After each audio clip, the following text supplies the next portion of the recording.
ISKCON, Nṛsiṁha Kavaca, save the whole world to the Prabhupada.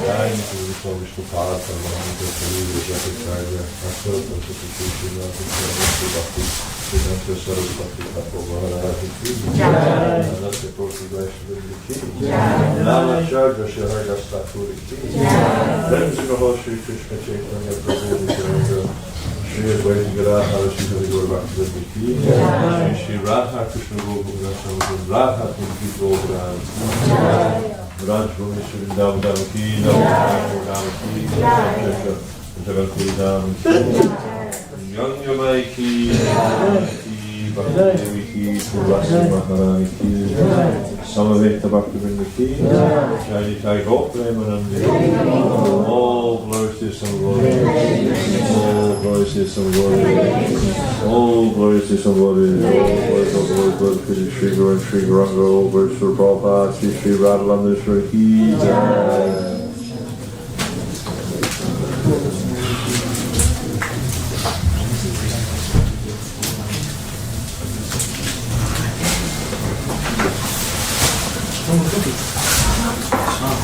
So, today's quite a significant day, especially not just for deity worship, but for the actually for the propagation of Krishna consciousness in general. I'll talk a little bit about that in a while, but a little bit about the story. So, as we know, the devotees came here from the USA, three Grihastha couples. They came here from the USA some point during 1968. I don't remember the month exactly, but they came here in 1968. And I remember reading how Jamuna was saying, she quoted from some poet, it might have been Noel Coward or something like that, or some playwright, and saying how it was simultaneously blissful but disastrous. Because it was a very difficult time for them, but because they were always absorbed in Krishna consciousness, it was also simultaneously very blissful for them. And in the beginning stages, they had no money at all. The devotees were living in very difficult circumstances. Even, I remember Mukunda Maharaj describing that the men were actually some nights sleeping under bridges. They were so poor they just didn't have any money at all. And so, after some time that they managed to, get some sort of facilities, and then they made contact with the Beatles and George Harrison, and slowly things started to build up. And all along, like Jamuna had seen these 3-foot Radha Krishna deities, not these deities, some other deities, in Hindu society, and like she went into this room that had these Radha Krishna deities, and she describes how they were surrounded by all these devatas and things like that. But when she saw the Radha Krishna deities, she just became determined that this had to be what happened in Rama. They had to have Radha Krishna deities, and she made several attempts to get to Radha Krishna deities, but they never happened. And she had this ardent desire to have Radha Krishna deities, and even she started. In the Hindu society, she had these collection cans, money boxes, whatever you call them, and they had one of these on every floor in this Hindu society. It was donate for the Radha Krishna temple, because that was always her desire, was to have this Radha Krishna temple. And after I think about 3 months, they had £42, and she was really happy about it. It was a lot of money, and so she used to guard this money like with life and soul. Like this was for Radha Krishna deities. And then at one point, what happened was the devotees had this old red truck, and it was the only vehicle they had. And everything they were doing, they had to use the truck to get supplies and etc. And I think at the time, Shyama Sundar was also in the process of fitting out the Berry Place temple. And so obviously they need the truck for that. And so at one point the truck broke down, and then Shamsundar went to Jamuna and approached him and said, well, you know, the truck's broken down, you have the deity fund, there's £42 and we need this money to fix the truck. And Jamuna was just like completely devastated because she had to give the money because they needed the truck. And she was completely devastated by that, and it just sort of created this sort of feeling within her that would never happen. The deities would, you know, they weren't going to get these Radha Krishna deities. So she didn't give up on it, but she kind of had this sense that it would never happen. Anyhow, so then, you know, Prabhupada had come to London, and initially they were staying out at Tittenhurst, which was the estate of John Lennon. But you know, Prabhupada didn't like it there that much. You know, for a while it was okay, but you know, anyhow, we don't need to go into the detail of it. But you know, John Lennon and his wife weren't exactly living the most auspicious life. You know, let me just leave it at that. And so it came to the point where he wanted to leave there. So then they moved into, the devotees moved into London. He was staying in an apartment in Baker Street while Shamsundar was working on the temple in Berry Place. And at one point, the devotees came into contact with this gentleman called Mr. Goyal, and so they went out to see him, and they sort of had deities there, but the deities were broken. Radharani was broken. And so, you know, there was that they were going to install them in their Hindu society, but they didn't want to do it because of this breaking the deity. And you know, according to Hindu tradition, it is, you know, you can't worship a broken or damaged deity. So they didn't, you know, they didn't install the deity. Anyhow, so then they came back to see Prabhupada. They told Prabhupada they'd seen this deity. And Prabhupada said, take me there immediately. So immediately they went to see the deity. And there was Srila Prabhupada, there was Mukunda Goswami, Shamsundar, and Tamal Krishna Maharaj, who had come to London at that time to help with preaching, because what had happened was the Shamsundar and Mukunda were doing all the management, and like, you know, because Shamsundar was completely caught up in the building of the temple, and you know, Mukunda was dealing with all the legal things. It was a little bit much for him. And so, and Prabhupada had seen and sort of Prabhupada had seen that Tamal Krishna Maharaj was a good organizer and a good manager, so he asked him, it was Tamal Krishna Das in those days, he asked him to come to London to help with the management. So I mean, the Lilamrita only mentions that Tamal Krishna and Shamsundar went out, but actually Mukunda also went. Mukunda Maharaj also went. He says he was driving the car. Jamuna says it was Shamsundar who was driving the car. So there's differences in the story. But anyhow, the point is the three of them were there.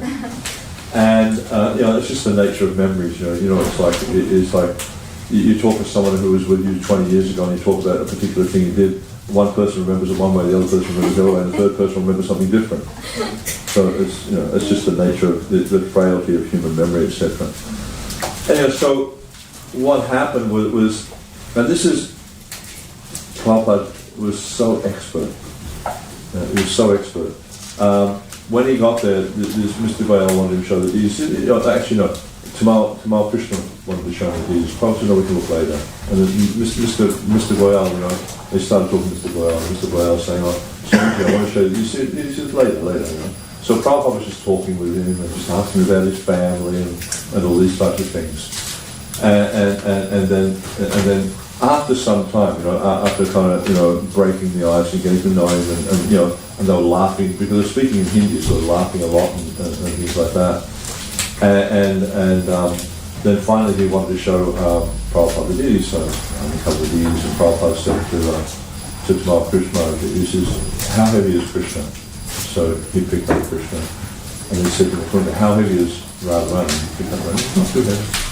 Yeah. And they kind of understood what was going on in Prabhupada's mind. And then so Prabhupada said, good, we'll take them. And so he picked up the deities and he carried them out. They picked up the deities and carried them straight to out. And Mr. Goyal was protesting, saying, no, Swamiji, we will fix them first, you know. And then Prabhupada said, we have an expert, you know. But what was going on was Prabhupada was actually, there's an interesting story that Prabhupada told Mukunda Maharaj, that he was trying to get a loan from a banker in India, and the banker was trying to, you know, pull a Swifty on, basically. And what happened was the way that Prabhupada had spoken with him, and it was just like, you know, basically, you know, turning the situation to his own advantage. And this banker at the end, he agreed to what Prabhupada wanted. The banker at the end just said, Mr. Day, you should have been a politician. You know? And Prabhupada was very expert at just turning the situation to his advantage. He was so expert. And so in the same way with Mr. Goyal, is Mr. Goyal had a very specific agenda. He knew where he wanted to go with it. But Prabhupada also had his agenda, and Krishna had his agenda. And so what happened then was that, you know, Mr. Goyal it seemed, I mean, some of the devotees were of the impression that Mr. Goyal didn't really want to give the deities. And so you know, Srila Prabhupada had just by his you know, sweet words, the way he was speaking with Mr. Goyal and with his family, that was all joking and all very, very light-hearted, that he wore down Mr. Goyal's sort of defences, wore down his kind of desire to achieve this particular outcome. And then the situation came to such that Srila Prabhupada just told the devotees with him, just pick up the deities, let's go. And they took him out of the van, they took him, put him in the van. And then he said to Shamas to drive. And so they just drove off straight away, with Mr. Goyal protesting all the way. You know? And then so what happened is that, and keep in mind that you know, Radharani was damaged or broken. You know, there's different stories again. Some indicate the wrist was broken, some say there's a chip on the finger. Different stories. But as soon as they got some distance, Prabhupada to stop the van, and then at that point they stopped the vehicle, and Srila Prabhupada started to offer the Govinda prayers to the deities. Now, by Hindu perception, or tradition, whatever you want to call it, these deities were incomplete because they were damaged or broken. But Srila Prabhupada didn't see it like that. And he saw that this was Krishna directly, and that Krishna had played a great transcendental trick. Because the Hindu society was thinking that Krishna was coming for their society, so they could establish what they did. But Krishna had a completely different plan. He wanted to establish this first Radha Krishna temple in London. Wow. Now, you know, Prabhupada had already established Radha Krishna 2 years before, I think. 2 years before, in 67, in Los Angeles, when he installed the small deities Rukmini and Dwarka. So these were the first, Radha Krishna deities Prabhupada established. He also used to worship a deity of Krishna in New York, Kantamashi. But also Prabhupada had these small 6-inch Radha Krishna deities he travelled with. And it seems like, I remember speaking with Ramananda Prabhu about this years ago, and it seems that you read, like if you read the Lilamrita, there's some wonderful stories described there, but some of the devotees have different recollections of these pastimes. It's not to say that the Lilamrita is wrong, but some of the devotees have different recollections. And Brahmananda's recollection is when Prabhupada was performing what they called the bell ceremony, because Prabhupada he had 2 little bells he used to hold in his hand and ring them, and he'd offer incense. Brahmananda's recollection is that Prabhupada had Radha Krishna deities, and he was worshipping Radha Krishna deities. And so when Prabhupada came to London, he also had those Radha Krishna deities. And these are the Radha Krishna deities that he taught Jamuna deity worship, because Jamuna was the first Vijaya for Radha. And actually, she was the only Vijaya. And you know, she would wake up at 2 o'clock in the morning to come down and wake the deities up. And the way she would wake the deities up is she describes how she would pay obeisance to the deities to wake them up, and she'd go to sleep. Pay obeisance to the deities, but didn't sleep that much. And then she'd wake up in time to wake the deities up, and then she'd wake up the deities, and just the whole day was engaged in serving the deities. And they had so little facility. And Prabhupada had told Jamuna about Mangalarti. Before that, there was no Mangalarti. And she was the only one who attended Mangalarti. She'd wake up at 2 o'clock, she'd come down, she'd wake the deities, she'd offer Arti and then offer Bhoga and whatever. And there's some very special things that were done with these deities. I remember one time Lila Shakti Mataji was telling me that, when she was first here doing the service, is they would do the Arti first and then do the Bhoga offering afterwards. And then one time some pujaris came from Los Angeles. Prabhupada had set Los Angeles up as his ISKCON world headquarters. But they were doing it the other way around. They had the Bhoga offering first and the Arti. And then so one of the pujaris had come and told them, you're doing it wrong, it should be the other way around. And so Jamuna, she didn't want to change anything because she'd been shown by Srila Prabhupada. And Prabhupada was very specific with Jamuna. And when he was leaving, he after that point of installing the deities, he said to Jamuna, he said, you just follow what I've shown you, it'll take you back to Godhead. Do it, just do it. And he's very, very clear with that. So when this pujari came and was telling Jamuna it was the wrong way around, she wasn't going to change anything without checking with Prabhupada. And so when Prabhupada came the next time, I think it was the next year he came, and she explained to Prabhupada what the pujari said, and he said, that's all right, this is right up in the shoe, we can do it like that. And so but now, of course, it's all become a bit different, but that's okay. And then also, we can see certain things about, you see how Lamanishwar has always got this stick under his arm. So Prabhupada actually told the devotees one time, he said, I think, Krishna's arm is getting tight, I think he needs a stick. So, you'll see there's always Lamanishwar has had a stick.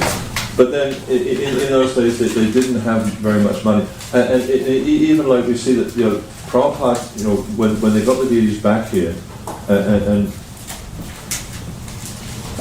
it was quite an emotional kind of experience for Jamuna, because she'd been trying to get these deities, trying to get Radha Krishna. She just had her heart set on how this would be a Radha Krishna temple. And at that point, there was temples, I think there was 20 or 21 temples already in ISKCON with deities, mostly with Oḍana-ṣaṣṭhī. And she just had her heart set on Radha Krishna deities. So when Prabhupada had gone out to the Hindu society to get these deities, she really didn't have much hope, that it was that would happen. And then when the deities came back, she was just completely overwhelmed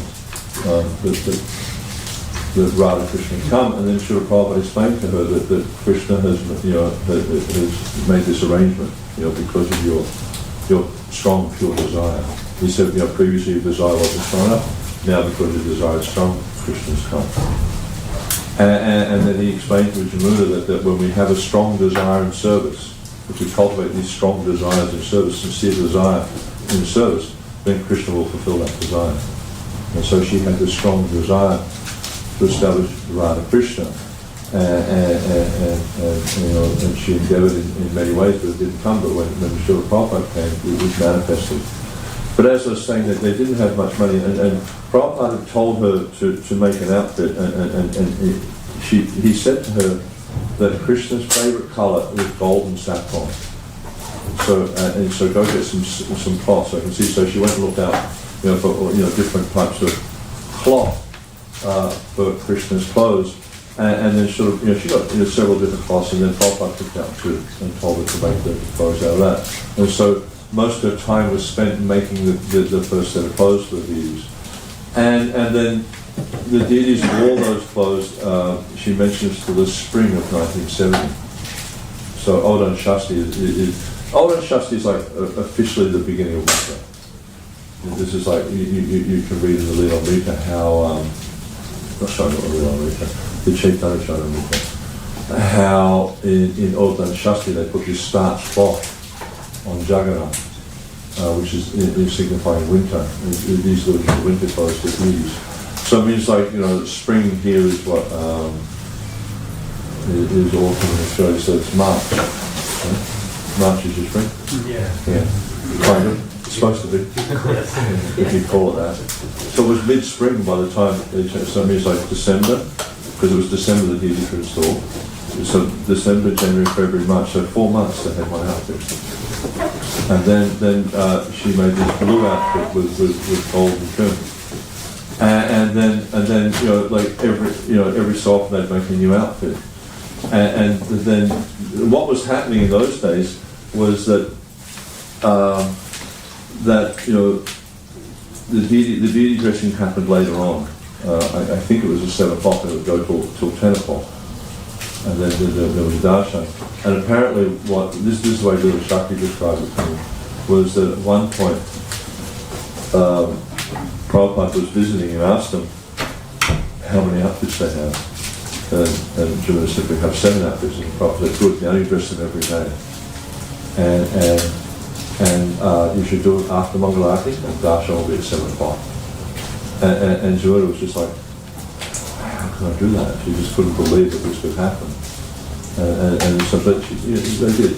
And so, but in those days, it was very, very simple worship. And Prabhupada had shown that it was a very simple process of deity worship. And he explained to Giriraj Maharaj also.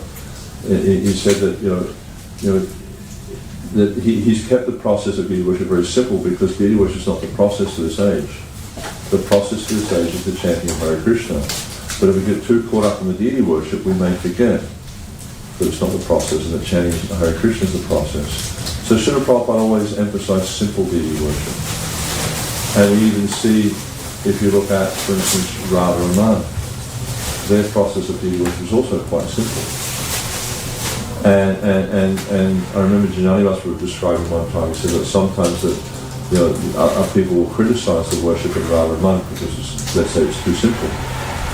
But how long have they been maintaining that worship?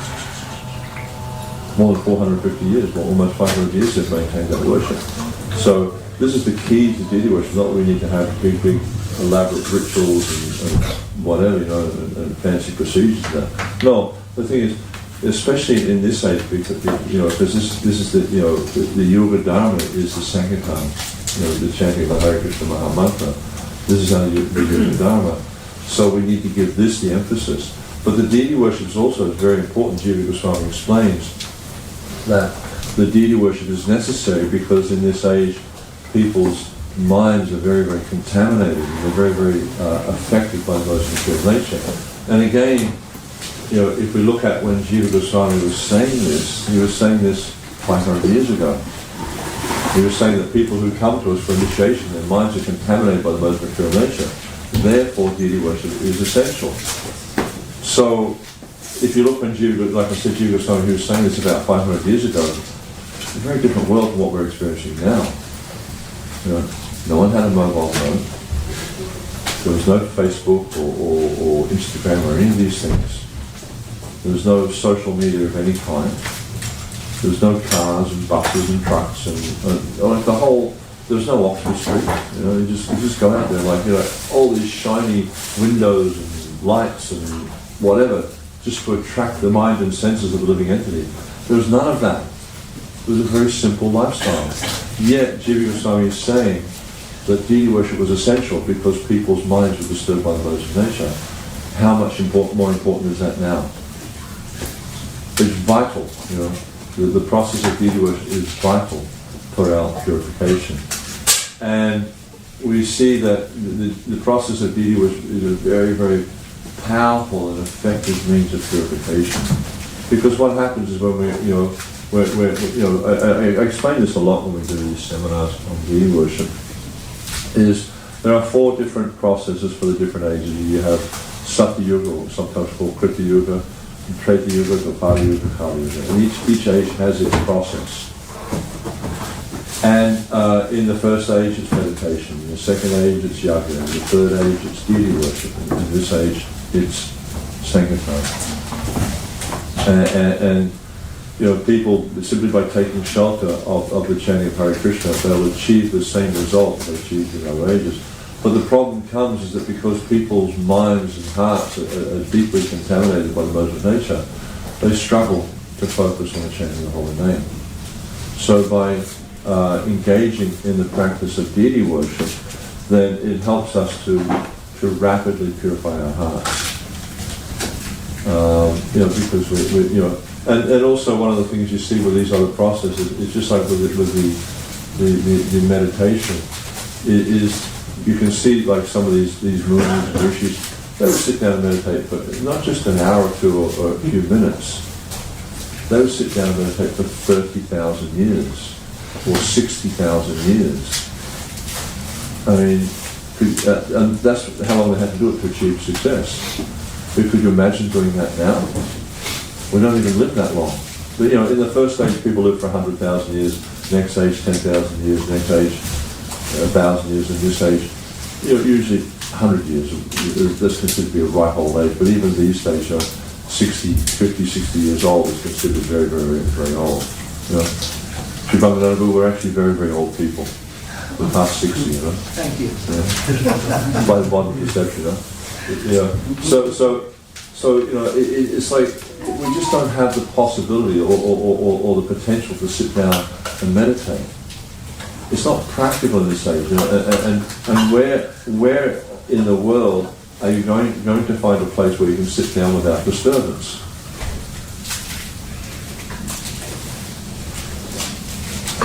When you do deity worship, there's a process at the beginning called Manasa Puja, which is very difficult to do because you can't be peaceful because there's so much disturbance. It's really helpful to do, but it's so difficult because just like on this altar here, for the devotee who's worshipping Gaudicaya, the devotee who's worshipping Giraj, to sit down and do Manasa Puja, it's kind of, you've really got to be able to focus in because there's so much. Like you're sitting here, and then right there is the devotee who's dressing Radha-Mishra. You're worshipping Gaudicaya, right there's, and then behind that's the devotee worshipping Giriraj, and right there's the devotee who's worshipping Jagannath Subhadra. So it's like, there's so much distraction going on, so much disturbance. So it's difficult. It can be done, but it's definitely difficult. So in this age, these processes, of meditation are not practical. And then also fire yoga, I explained this one also. It's like when you do fire yoga, when you first start the fire, you might see devotees doing these different hand gestures that they're actually asking the Lord to come and sit in the fire, because it's understood that the fire itself is the tongue of the Lord, and so we feed the Lord. We throw grains, ghee, bananas, whatever, all different things we put into the fire to feed the tongue of the Lord. But generally speaking, the priest won't have that understanding, but all of us watching, do we have that understanding? We just see the fire and they're throwing things in, chanting mantras and swaha and this and that, and it's not really that we're so convinced or so able to see that. But then when we come to the process of deity worship, when we can look at the deity and we can see Krishna. And Jamuna describes this. She's got this lovely book written by Dina Tarini, 2 books actually, talking about Jamuna's experience, on her devotional service. But one of the things that is particularly interesting is her experience with Srila Prabhupada installing and caring for these deities. One experience was when they when Shyamasundar built the temple in Berry Place. So there was a platform there with this yellowish marble you see here that Radha-Mishra was standing. That was there. George Harrison bought that. And then below that was sort of some two reddish black steps of stone. And so Radha-Mishra on that, and then on the 4 corners were these columns which were about 6 foot tall. And then on top of that was another platform, and then Jagannath and Subhadra were on that platform above Radha-Mishra. But what had happened was that Shyamasundar, he just didn't have time to actually secure the columns. And on the day of installation, apparently, he went upstairs and he just collapsed on the floor. He was so exhausted because he hadn't slept for days. I know that feeling when we installed the Panchatattva. For 5 days, I slept about an hour and a half each night. It was just no time to do it because it was never done anything like that before, and there's so much to prepare. That first abhishek, I think we used about 7,000 litres of different ingredients to bathe the deities. So it was like a lot of fruit juice to make, a lot of honey, and it was like a huge amount of ingredients. Because we had these 12-litre pots, and in each deity we had like at least 6 pots. 6 pots of honey. I think there was 60 litres of honey for each deity. So it's like times 5, it's 300 litres of honey. So it was quite fun event. So also Krishna Sundar, never done anything like this before, and he made the temple very, very beautiful. But he just didn't have the time to secure the columns. So what happened was like, when they got the deities, they took them down and put them on the altar, and then Jagannath brothers above, and then there was a lot of devotees moving around with the altar, and then someone bumped the column of Radha, the front column of Radharani's side with their elbow, and so the column started to totter, and Srila Prabhupada, Jamuna was really amazed with how deft and swiftly Prabhupada moved. He just with his left hand, he cleared everything off the step, stepped up on the altar, grabbed the column with his right hand, and grabbed Srimati Radharani's wrist with his left hand. And Jamuna was just struck with how Prabhupada was dealing. I mean, obviously she was struck by his speed, his strength, and all that sort of stuff. But the thing that really stood out for her was how Prabhupada wasn't dealing with an idol or a statue, but he was dealing with a person. And that was the one thing that really stood out for her, and all the experience she had with Srila Prabhupada dealing with Radharani and dealing with deities was how it wasn't like an abstract kind of like notion of well, this is Krishna and the deity, and we'll realize that at some point. No, for him it was directly Krishna. And there's that beautiful story in the Madhya Lila, the story of Sakshi Gopal, where the young Brahmana boy is having a conversation with the deities, and at one point he's asking the deity to come and be the witness, and then he says, Pratima nahi tumi saksha prachandananda. He says, my dear Lord, you're not a statue, you're directly the son of Nanda Krishna. And we can see from this experience that Srila Prabhupada was not seeing, a statue or an idol, but he was seeing Krishna. He was interacting with Krishna. We see similar stories also there when Prabhupada installed Radha Parashishvara, because you see that Radharani's got a little sort of blemish on her left cheek, and so then Prabhupada, he was sitting. The devotees were doing the Abhishek, Bhagavan and others were doing the Abhishek, and Srila Prabhupada, he noticed this blemish on her cheek, and he got down off his dāsa, he walked down and he started to rub Radharani on the cheek to see what it was. And the devotees there saw the way that Prabhupada was rubbing that blemish on her cheek. And Prabhupada, again, wasn't interacting with a statue or a form. He was interacting directly with Srimati Radharani. And this is the realization of an advanced devotee. And the thing is, the process of deity worship is so extraordinary that we can all have this experience. If we, there's a nice verse in the Gita where Krishna says, Ye yatamam prapadante tam kritaya pajamyaham, that as they surrender unto me, I reward them accordingly. Everyone follows my path in all respects, or something. So the point there that I often like to point out in relation to this verse is the more that we can treat Krishna as a person, the more Krishna will manifest for us as a person. It's completely up to you. If you want to have this personal exchange with Krishna, you have to treat him as a person. It's just like in our relationships with each other. If we want to have a fulfilling relationship, then we need to invest in that relationship. Otherwise it becomes somewhat impersonal. It's just in marriage, if you want to have a happy, peaceful marriage, you need to invest energy into that marriage. You need to invest energy in the relationship. You need to treat each other as people. It's a simple thing. It's so often we, especially after spending 10, 15, whatever years in the Brahmacharya ashram or the Brahmacharya ashram, you have this very stereotyped idea of what marriage means.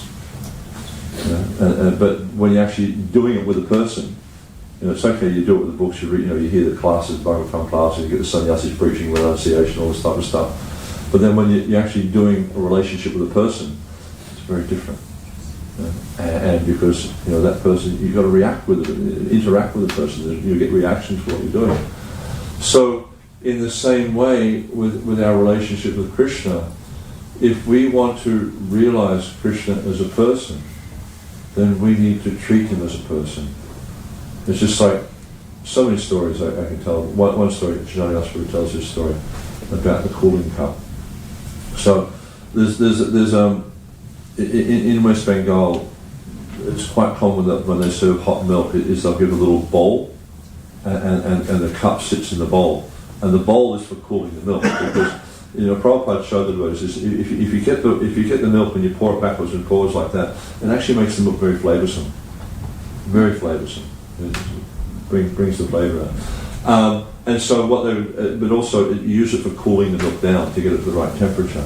And so one time, so Janayaswari, when he'd offered the milk to Madhava, that he'd always put this cooling bowl there.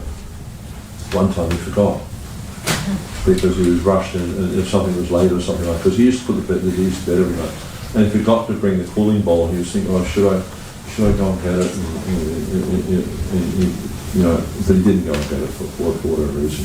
So then what happened was like, he was outside chanting his Gayatri while the deities were having their milk prasad. And he heard this noise behind the altar. He didn't know what it was. But then when he went back on the altar to finish the offering, he found that the milk was spilt on the floor. And so he understood that because of the way he had forgotten that Krishna didn't accept the offering. And so this was just for him, just reinforced this personal concept. So it means like whenever we're serving the deities, we need to be very, very careful with this guy, especially for the devotees who are dressing deities. When you dress the deities, you use pins. Well, if you can learn how not to use pins, that's better. There's actually a temple in Kiev, the Radha Krishna temple in Kiev. I think they call it easily Radha Madhava, isn't it? Mm-hmm. Anyhow, so they dress the deities without using any pins at all, no pins. Because what happens when you use pins is invariably you're going to scratch the deities. It's just like, if we have this concept that we're dressing a person, just like, you don't do it these days, but I remember when I was a child growing up, I used to do babysitting, and that's how I made my pocket money. And you'd have to change nappies and things like that. And in those days, they used pins. And you can ever imagine if you stuck the baby with a pin, what would happen? It would cry and cry and cry and cry. You'd never hear the end of it. So, but because the child is a person, you're very careful not to stick the pin in. You're very careful. But why don't we have that concept when we're dealing with Krishna? Because we think, he's not going to cry. And so when we're dealing with the deity, sometimes we're very impersonal, and therefore that's the response you're going to get. That's the interaction you're going to have. If you treat the deity as a statue, then he'll remain Prabhupada said in this lecture when he installed the deities in Los Angeles, the Rukmini Gokanath, he said, if you think the deity is a brass-made idol, then he will remain a brass-made idol to you forever. So it's up to you. If you want to, have this personal exchange with Krishna, you have to treat him as a person. So for those who are dressing, be very careful, with the pins. Make sure you're dressing him according to season. I remember years ago, I was in one temple, and the head pujari, I'd just come off the altar, and the head pujari asked me to go on. But I was dressed in this small Radha Krishna. He said, asked me, can you go put shirts on according to time? Because it was winter time, and the Vajrayana hadn't put shirts on according to time. So you dress the deities according to season. You make sure when you're cooking the meal that it's properly spiced, it's properly salted, it's properly cooked.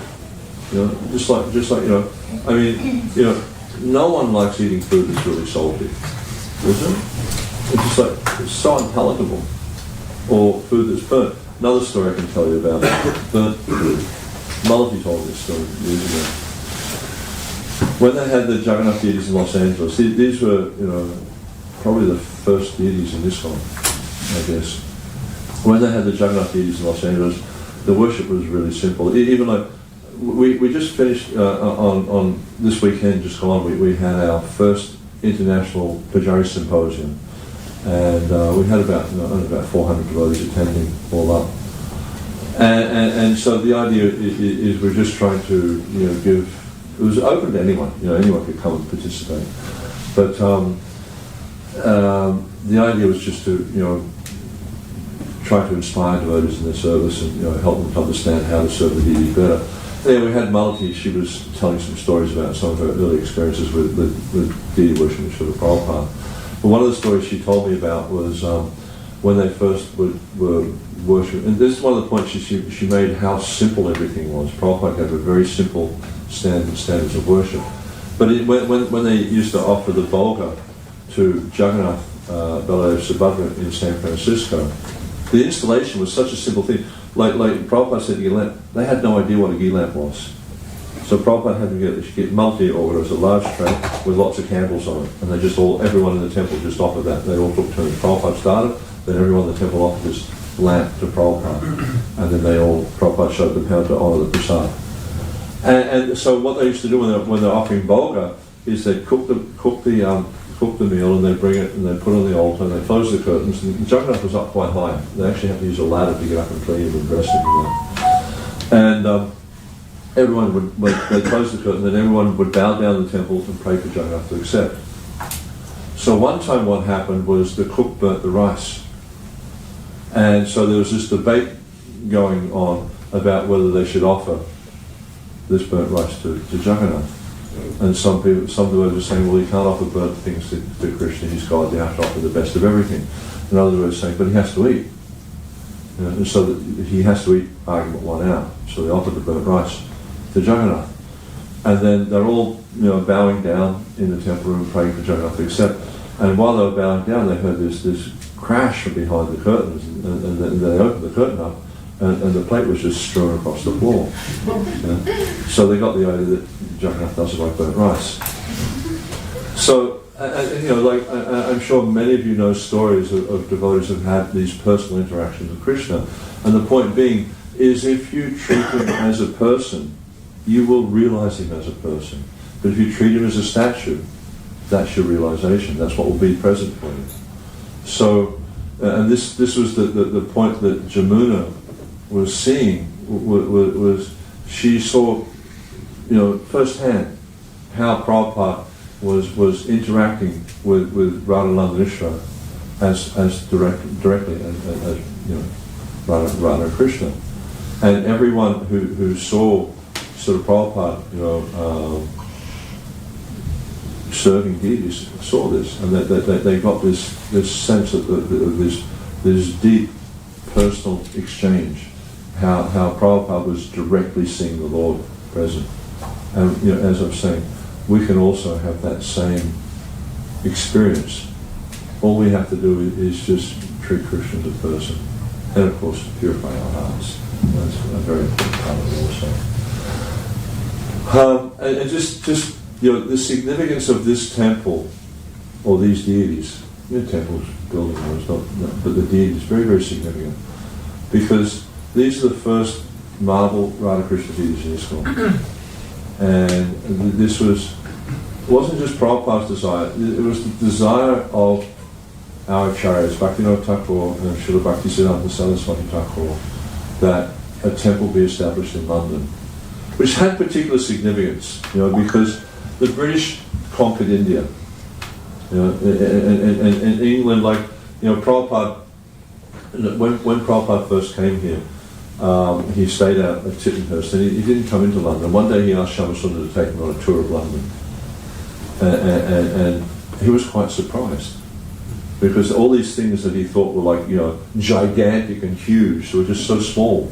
He went to the Thames, and he thought, it's just a canal. He was thinking it was going to be bigger than the Ganges, because the way it was described was how all this poetry, and because there's so many poems and literature about the Thames and about Nelson's column and Buckingham Palace. He said there's houses in Calcutta bigger than Buckingham Palace, or the Houses of Parliament. You know, and it's true that there's some really wealthy people in India, and the houses are gigantic.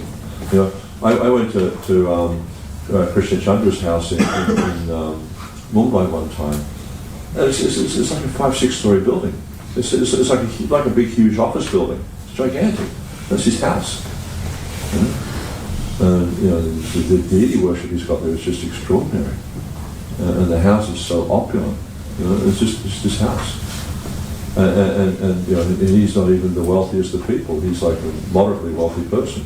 But some of these wealthy people, the palaces they've got, the houses they've got, are just incredible. And so Prabhupada was you know, wasn't so impressed.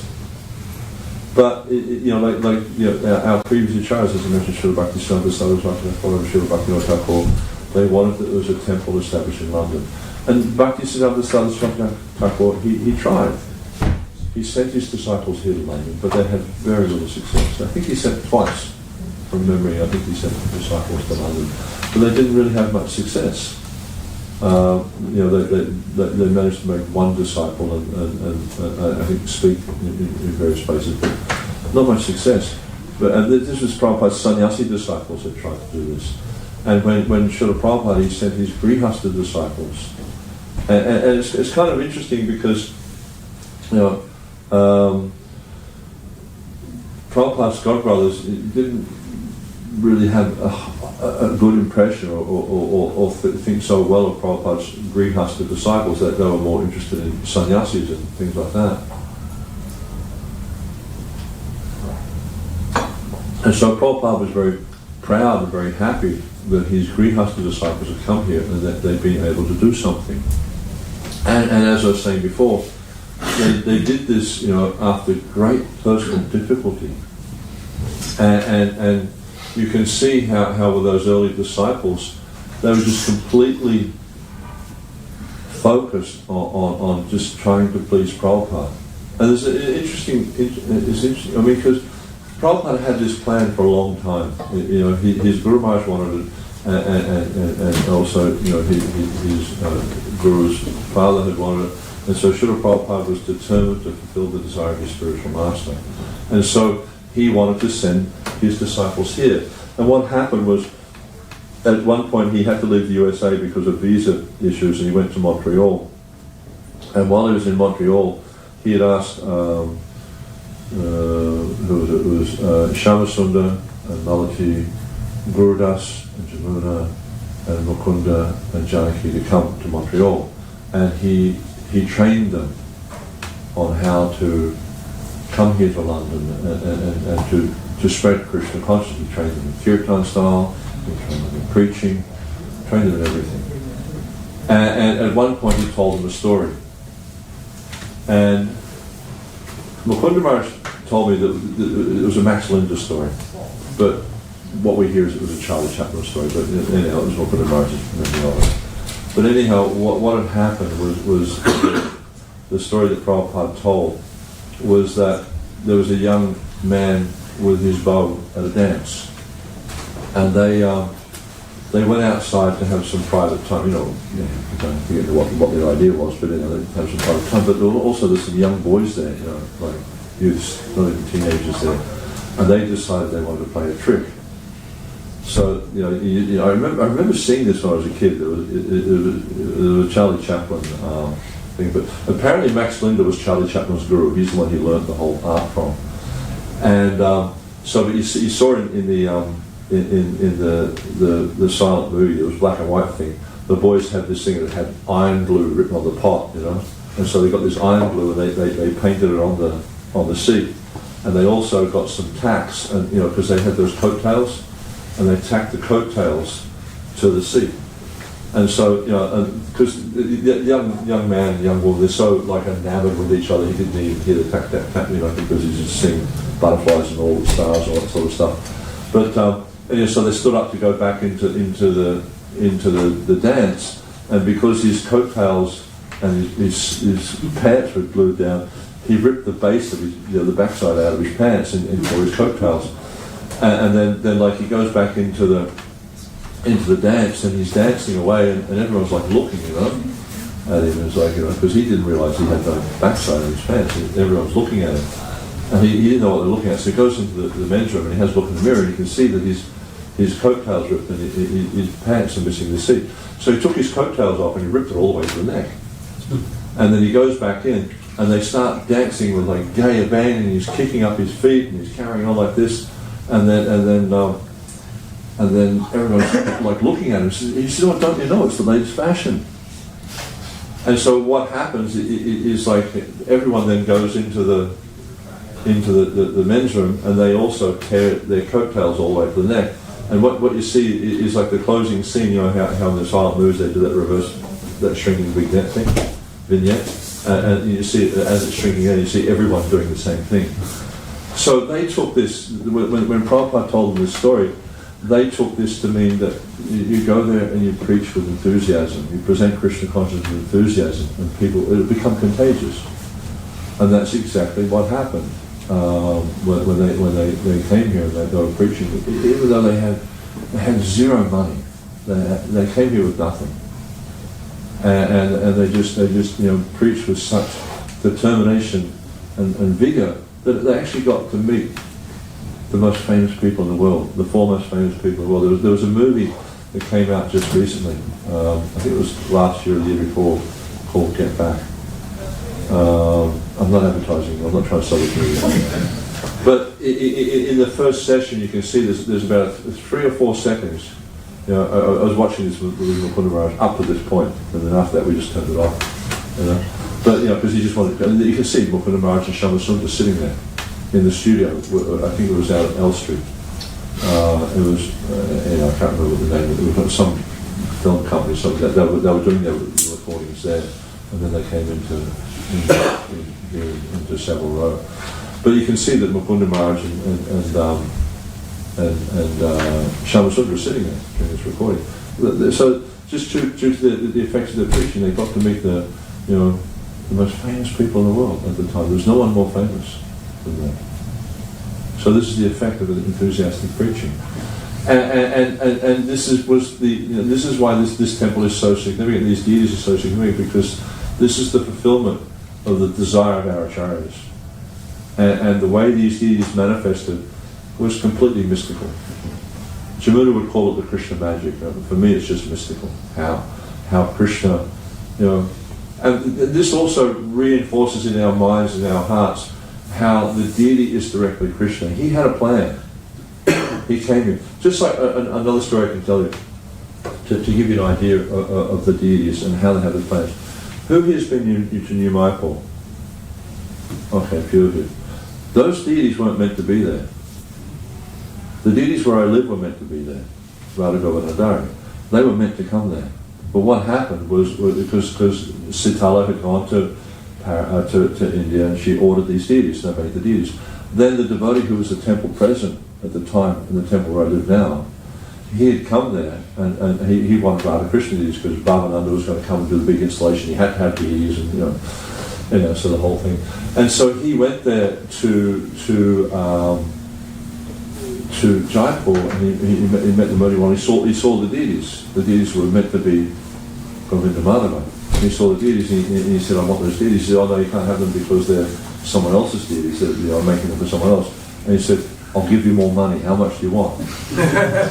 And of course, we know in India, you just name the price and you've got it. And everything can be bought. And so, then those deities went back to Australia. And then when Sitala came, he had another set of deities there, and she said, Where are the deities? And he said, "These are your deities." He said, No, these are not the deities. And it was only years later, when Sitala and Hari Suri moved to New Govardhan, that she realised that actually these are the deities. So we can see how Krishna, another story, a fantastic story I can tell you, is when Prabhupada did the Pandal program in Calcutta. He was worshipping these small deities probably about this tall, Radha Krishna deities. Very, very nice, all with the clothing and that. Very, very beautiful deities. And after the program, they sent then he sent the deities to Sydney. But what happened in Sydney in the early days is every few months the devotees would move address. There'd always been a new temple. So then when the deities arrived, they moved temples, so they sent a letter to the address to let them know that, there was no internet and stuff in those days, to let them know that they had this package waiting, this parcel waiting, or a box actually waiting on the docks. And no response. And so the deities were there for 3 months, sent them back to India. And then Prabhupada found out about this, so when he came back to Australia, he brought the deities with him. So you can see that with Radha Gopinath, they wanted to go to Sydney. Even though the devotees were, moving around, they got sent back, but still, Krishna had this desire. He wanted to go there. And Govardhan, he didn't want to go to Paris. He wanted to go to Nicola. So, even though to our mundane vision we look at the deity and we see a statue, Krishna still performs his pastimes. He has these desires. He wants to he wanted to come here. He didn't want to go to Hindu society. Gopinath wanted to go to Sydney. Govardhan wanted to go to Australia. He didn't want to come to Paris or to Mayapur. So we can see, and there's so many unique pastimes like this with deities, how they manifest their desire in different ways. And it's really, I feel it's really important for us to hear these stories, because they're faith-building stories. They help us to understand that Krishna is directly present before us as a deity. And if we can just hear these stories, understand these stories, and serve him with faith and love. And this is why we see that in the Chaitanya Charitamrita, it mentions how to serve the deity with faith and veneration. We have this faith that this is directly Krishna, and we worship him with great opulence, great awe and reverence. And this will help us to realize the presence of Krishna directly before us. He's not in the deity, he is the deity. And through practicing the process of bhakti with full faith and vigor, then we will realize this. Okay, I think that's enough. Any comments, questions? Yes, Prabhupada Prabhu. Just a mention, because you mentioned this point about the Lord being present. He's the deity, it is a person.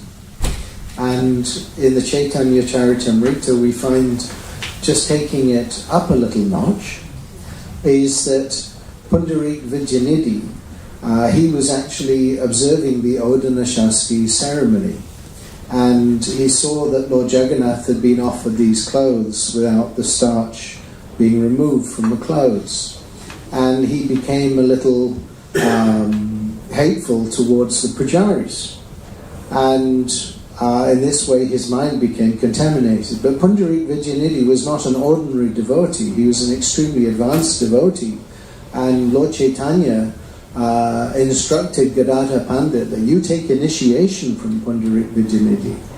But Pundarik Vidyanidhi, he'd become a little bit antagonistic towards the Lord's devotees. But Krishna's devotees are very, very dear to Krishna, and we shouldn't underestimate how important taking care of the interests of the Lord is. And Krishna's interest is in his devotees.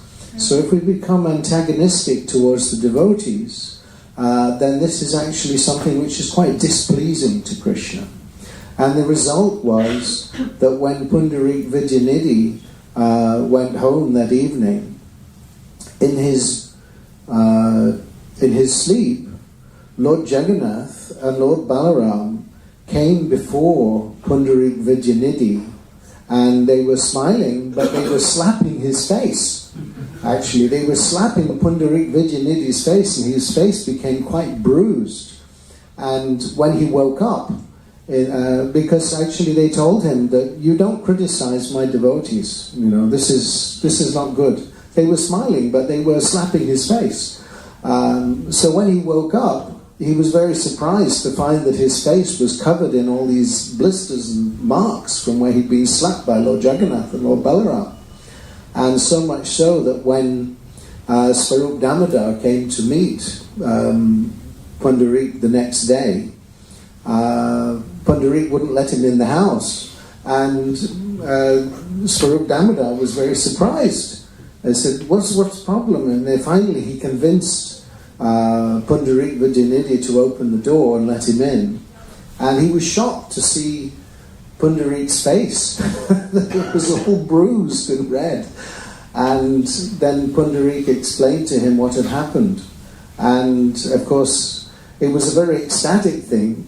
And although he'd been chastised by Lord Jagannath, actually he felt very, very ecstatic. But the point is that we need to consider the Lord as a person and consider his interest. And his interest is in taking care of his devotees. So we should be very careful not to offend or criticize Krishna's devotees, because this also will not be pleasing to the Lord. But taking interest in his devotees and pleasing the devotees is very important, like it's mentioned in the Nectar of Devotion, that if someone is worshipping the deity and a devotee comes to the door, then the devotee should stop worshipping the deity and go and greet the devotee.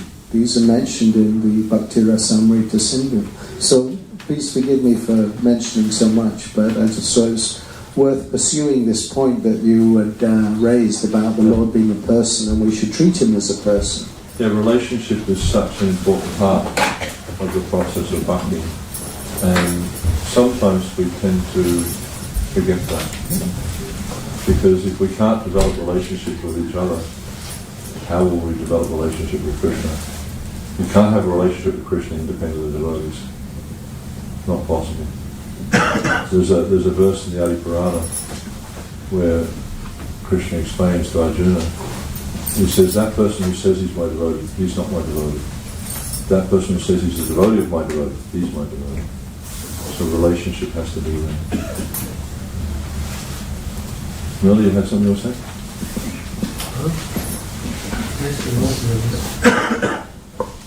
I was just meditating on the worship of Radha Raman.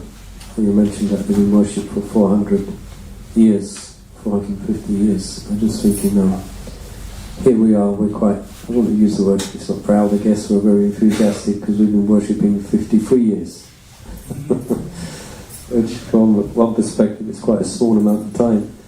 And also the temples in South India, well, even some of these deities we worship for thousands of years. You know. So I kind of wish to count their blessings that at least in this small significant lifetime we're able to serve the Lordships. And it's very intriguing, it's almost tempting to want to stay there to see the worship of Nandineshwar in 300, 400 years from now. What it will look like, how it will manifest, what it will be a temple, whatever. It's just this is the Lord in his pastimes, like the Lord's having pastimes and we're taking part in his pastimes now. It's like upstairs I was really relishing very much, I just was dressing the Lordships. And there's a hive of activity in the Vidya department, all devotees there. Very nice relationships with each other, and we're just doing our service for the Lord. You know, but we'll all go on at one point, we'll all pass on, we'll leave this, we'll leave our body. Another 50 years, there'll be another set of devotees there serving Lordship. So, in that sense, it's kind of very, because there is accounts of worship being neglected. Even in our ISKCON movement, sometimes it happens to worship, sometimes of the deities are neglected. So it's very much important for us to actually make sure that the service of Nandineshwara is not neglected, and which it isn't, it's going on nicely, but also the future as well. How can we ensure in the future that the worship goes on? Yeah. You know, like in Hungary, Sri Swami Maharaj has started this, what's it called?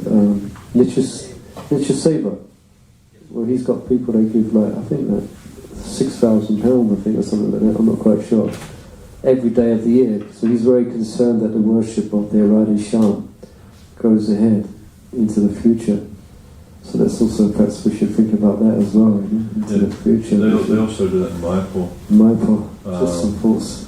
Like every arti for all the deities is paid for by fixed deposits. They have these huge fixed deposits there, and just all the money that maintains the worship comes from fixed deposits. And even with the outfits for the deities, for the next 3 years, all the outfits are sponsored. If you want to sponsor an outfit for any of the deities there, you've got to book it for 3 or 4 years in advance. So the worship all taken. And even Prabhupada, he set up the MVT, and the whole point of the MVT, that was his Guru Dakshin, and he set that up to make sure that the worship in Mayapur and Vrindavan would go on. He was so concerned to see that the worship would go on. Because he said like, if we bring these deities here and we was disrespectful behaviour is the biggest offence. If you don't treat them directly as the Supreme Person. Very important to see that the worship goes on. But here, very fortunate. I mean, I've been coming here for a number of years now, and things change, but I see the worship's always steady here. It's always very steady, and that's a good thing. Same in that, it's always very steady. The temple looks somewhat different from the first time we came here. The floor's different, this is different. The building looks different. Been through a few renovations and things like that, but the worship's still steady, which is a good thing. Anything else? Yes, from? I think I should mention it, but maybe wait till you get the microphone so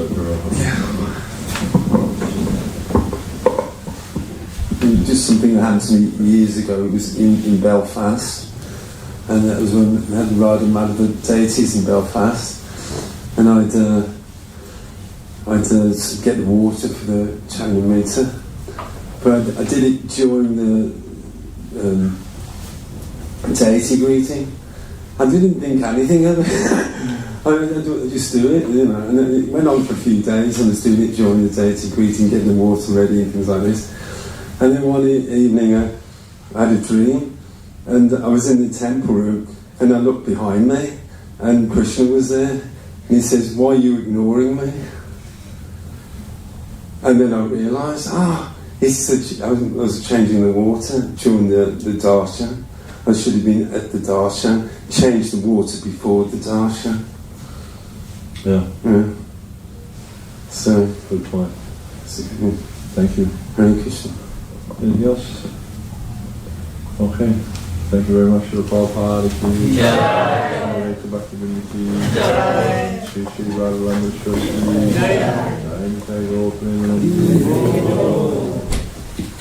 Nṛsiṁha Kavaca Prabhu ki.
Reception.